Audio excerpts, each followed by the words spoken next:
Kita ke sorotan lainnya, Saudara. Lewat surat, Presiden Amerika Serikat Joe Biden mengucapkan selamat atas keunggulan Prabowo Subianto dalam penghitungan sementara Komisi Pemilihan Umum. Pemberian selamat ini dinilai lamban oleh analis politik dan bisa berdampak pada sentimen Indonesia terhadap Washington. Jurnalis VOA Virginia Gunawan melaporkan dari Washington DC. Prabowo Subianto menerima surat ucapan selamat dari Presiden AS Joe Biden atas keunggulannya dalam pemilu.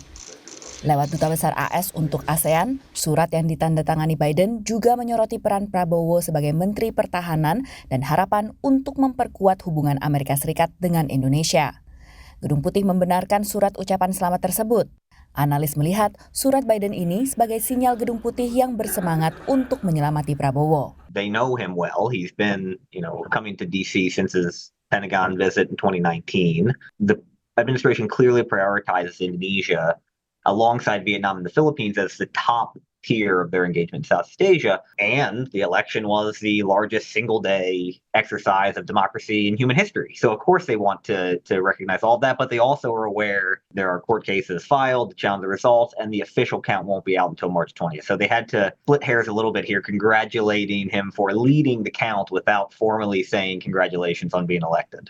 Sebelumnya, dalam dua kesempatan berbeda, Jubir Dewan Keamanan Nasional Gedung Putih menyampaikan hal serupa.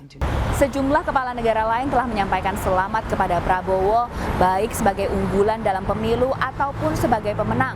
Di antaranya negara-negara tersebut adalah pesaing dari Amerika Serikat seperti Rusia dan Tiongkok, ataupun sekutu terdekat Amerika Serikat seperti Inggris dan juga Australia.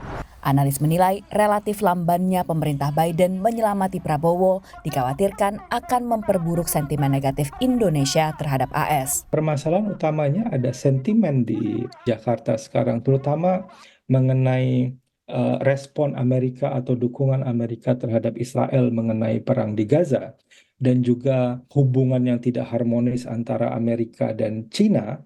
Kalau kita perhatikan, itu bikin sentimen yang kurang baik terhadap Amerika di Jakarta saat ini, baik pada elit level ataupun people on street. Namun isu perang di Gaza diyakini tak akan mengambil porsi besar hubungan diplomatik kedua negara. The Indonesian government, at least senior officials, with the possible exception of Retno Marsudi, who's I think has a different role here, but most officials, including Jokowi and Prabowo, have been careful not to publicly criticize U.S. positions on Israel and Gaza. Selanjutnya disarankan ada posisi khusus untuk melekatkan hubungan keduanya. Penting sekali dalam proses dari Maret sampai ke Oktober, baik di Washington ataupun di Jakarta, mulai memiliki informal ambassador untuk membangun hubungan dengan timnya Pak Prabowo dan timnya Presiden Biden. Analis sepakat isu HAM takkan banyak menjadi ganjalan dalam hubungan kedua negara, mengingat Presiden terpilih hasil Pilpres